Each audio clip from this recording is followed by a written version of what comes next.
Yeah, okay, I'm late. Again, that's nothing new. But what is new is a bunch of stuff that came out at Apple's recent event, and honestly, I thought I was going to be mostly disappointed and just completely uninterested altogether, especially when you took a look at the leaks for the iPhone 16 rumors and such, and just, so many mistakes that I think Apple has made with that phone, just like there are so many mistakes that they make with basically every other iPhone ever since the iPhone XS Max and such. However, I was actually a little pleasantly surprised about a few things at this event that actually kind of made me want to get the 16 Pro. We'll get into that in just a minute, but for now, let's just recap the biggest highlights that I think are important at the event. I'm going to miss a bunch. I don't care. Here's all the highlights I remember from the event, and I think they are the most important things for you guys to remember. Cue the intro.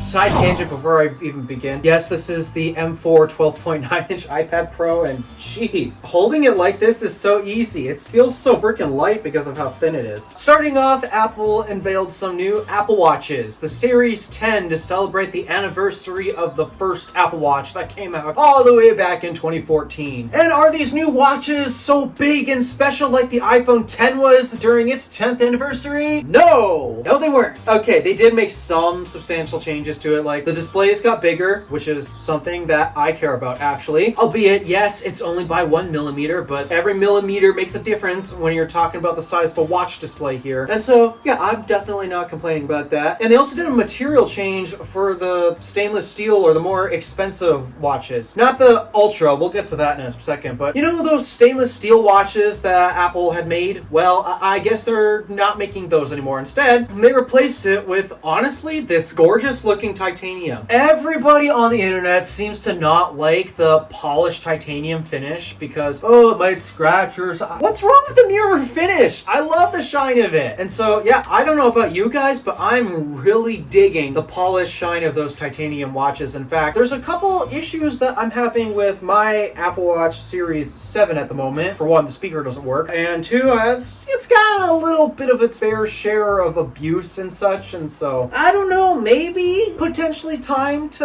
update this. I mean, it is a Series 7. That, and now it's not the largest display on an Apple Watch. Okay, technically the Apple Watch Ultra still holds that crown, but that is still an ugly looking watch that I do not find fashionable to wear at all. And so, I don't know, Series 10? Kind of tempting, not gonna lie, especially that gold polished titanium model. But aside from the material choice and, oh wait, did I mention that they got thinner as well? Yeah, thinner watches. And apparently the new health feature, because Apple has to come out with one every year, it's sleep apnea detection. Maybe I have it. I don't know. I sleep like crap. I know that, so maybe I have it. It's a shame that I don't wear my Apple Watch to bed though, because actually I'm kind of uncomfortable to wear a watch to bed. And then we gotta talk about the Apple Watch Ultra. It only got one new thing, and it's a new color finish. That's pretty much it. No hardware changes. I don't even know if it has the new sleep apnea detection thing, which is kind of weird because now the Apple Watch Ultra doesn't seem to be the most ultra watch in Apple's lineup anymore. It's a year-old Apple Watch with a brand new black finish. So if you like matte black, like Marquez Brownlee, this is the perfect watch for you. And if you're like me, who hates matte finishes, not for me. But speaking of white, glossy, finished products,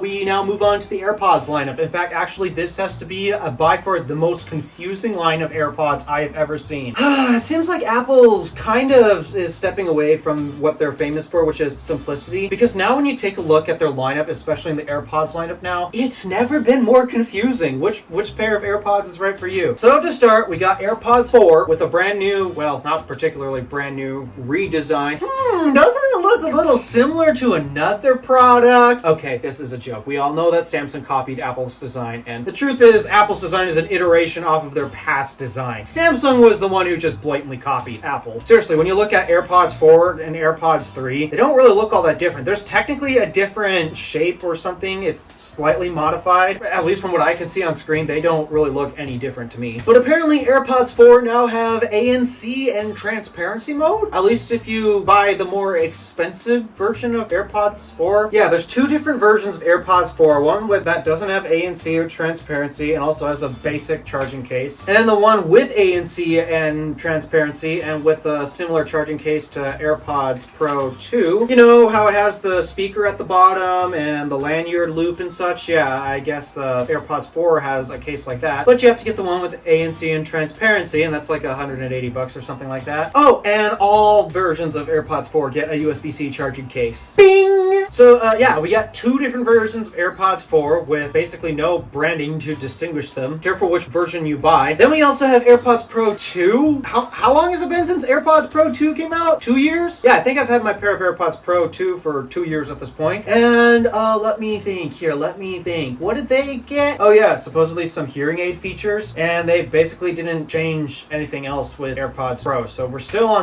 the second generation, despite that we're 2 years into this. And yet a lot has actually changed with AirPods Pro 2. For example, I bought these on launch day. Okay, I pre-ordered these and bought these on launch day. So this is the original set of AirPods Pro 2. And a lot has actually changed with these things ever since launch day. Like, for example, last year, I think they had gotten a USB-C charging case. This is sadly still Lightning. At least my pair is still Lightning because I bought these on launch day. Then apparently they got lossless audio support somehow with Vision Pro. Yeah, these can't do that, and yet somehow all of these new AirPods are still branded as AirPods Pro 2. Supposedly, I think this original set is supposed to get the update with hearing aid functionality and such. Not like I'm going to take advantage of that because, I mean, my hearing's fairly decent and I do a pretty good job at protecting my ears. It's a bit confusing. The AirPods line is now so confusing, especially considering that we have Lightning and USB-C versions of AirPods Pro 2. Oh, and one of them also supports lossless audio. Goodness gracious,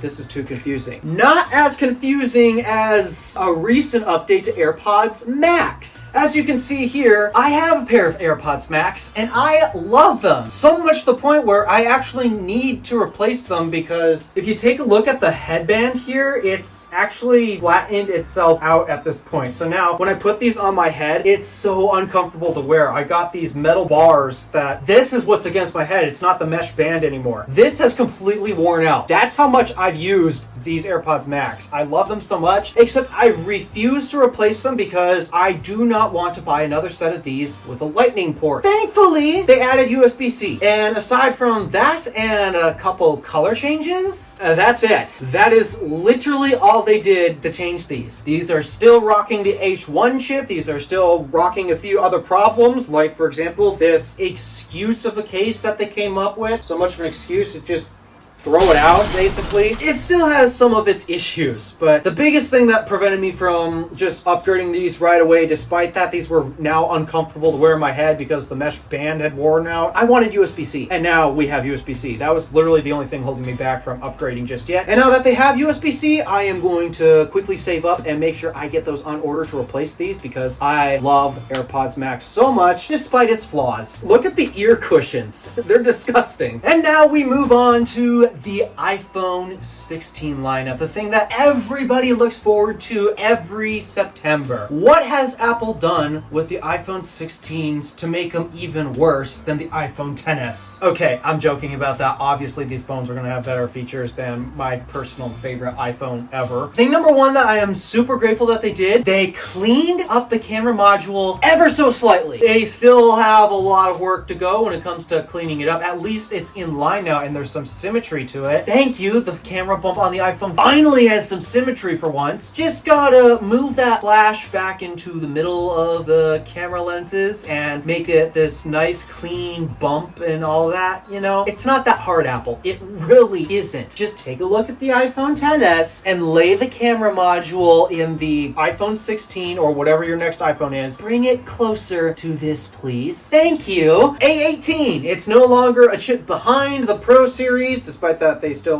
technically have different chips from the Pro series, but we're now on A18. So the chip is finally up to date in the base model iPhones. We also have a new camera control button, which literally nobody asked for. Okay, maybe on the Pros it might have made more sense because you could argue, well, it's a Pro camera feature. Why is it on the base model 16? Who's going to use that? What's wrong with on-screen controls? In fact, wasn't that the whole point the original iPhone made? We don't need all of these buttons. You just need need the screen. And wasn't that accentuated with the iPhone? You know what? If we're going to add more buttons, how about we just bring back the BlackBerry, for crying out loud? Yeah, I'm not a fan that Apple decided they needed another button on the iPhone. Literally every time another smartphone has come out with an extra button, be it for camera controls or voice assistance or whatever it is, nobody really wanted it. Nobody asked for it. In reality, it seems like the only buttons that people ask for and just don't want any more of, they just want one power button. Obviously, that's a bit of an important button. And then two volume buttons. And I guess for years, a ringer switch on the iPhone. Oh wait, they got rid of that on the 16 lineup entirely. So personally, I love the ringer switch because I do actually use it for its function. Except now, sadly, that switch is gone. I'll now have two extra buttons that I don't need on an iPhone should I upgrade at some point. And this used to be an Android problem, adding more buttons than necessary.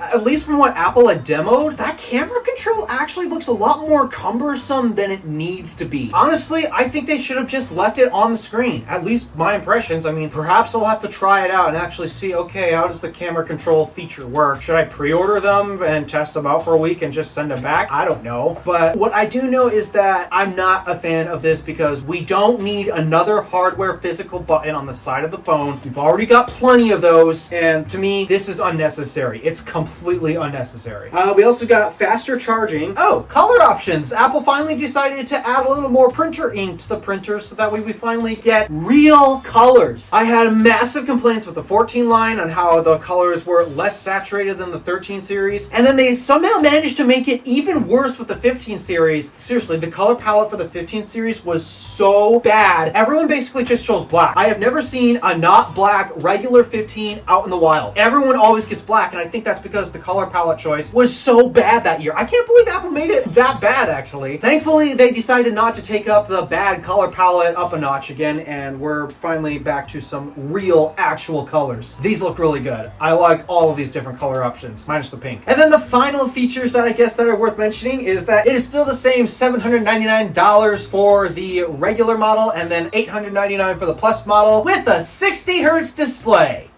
No, God! No, God, please, no! No! No! No! This is probably a point where that's going to get really controversial because if you look at Twitter, it seems like nobody's happy about this. I got a hot take for you guys. It's okay that it has a 60 hertz display. I'm not even joking. It's actually fine. Calm your tushies down, all right? If you care about 120 hertz that much, you're already not buying this phone. If you're the person who cares about 120 hertz, then you were never in the market for the 16. You're in the market for the 16 Pro. That's the phone that caters to you. Okay, it's completely fine that Apple is selling an $800 and $900 smartphone that doesn't have 120 hertz. In fact, there's a lot of equipment you can buy today that costs even more than that, and yet still only has a 60 hertz panel. Guys, it's fine. But if you're the person who has to have 120 hertz on your smartphone, then this is the phone that you should probably be paying more attention to. The iPhone 16 Pro and Pro Max. Honestly, I had no excitement for this phone, especially from the rumors, but this was the phone that actually shocked me. And no, it wasn't for camera control. That's not why. There was a couple things about that actually got me really interested in that device. Number one, 4K at 120 FPS recording. That's awesome. That legit is pretty darn cool, okay? That's more useful than 8K because for one, who has an 8K TV in their home?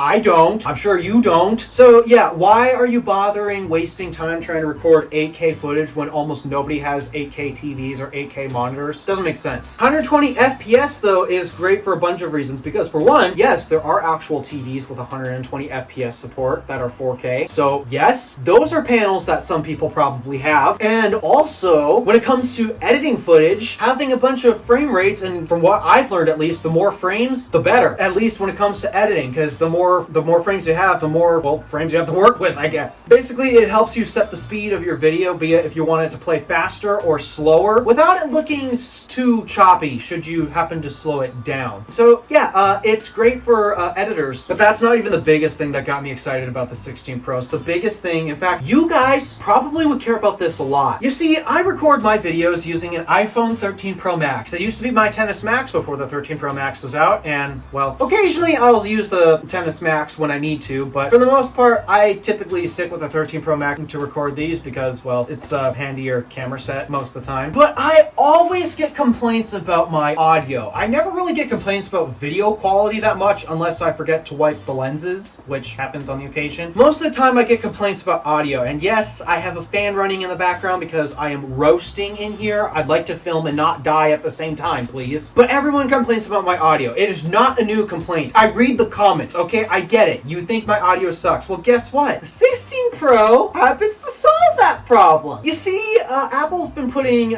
studio microphones in a handful of their products, like their Mac lineup in particular, and it's expanding past that into, you guessed it, the iPhone 16 Pro. That to me is game changer, especially as someone who films YouTube videos with their smartphone, like I am right now. So that is one of the biggest reasons why I am tempted to get that phone, though I am probably not going to buy that phone, and it's because I'm still technically on contract with the 13 Pro Max, and so I can't technically upgrade it until next year. When the 17 series comes out, maybe we'll talk. Well, unless they get rid of that genuinely, oh, that desert titanium finish is so gorgeous. It's so beautiful. Oh, I love it. Yeah, I wasn't really a fan of the specific color palette for the 15 Pro series last year. I mean, it was fine. It's not really much to complain about, but that desert titanium, oh, that is so visually stunning to look at. Unfortunately, they didn't polish the sides like they did with the Apple Watch. I'm the oddball who actually hates matte finishes. So yeah, they still didn't do that, but all right. Other than those things, that's basically what I have to recap from the event. What did you guys think of it? If you watched it or not, feel free to let me know in the comments below. Thank you for watching. Do me a favor and interact with the stuff below. My name is DeWolf. Random Alpha, signing out.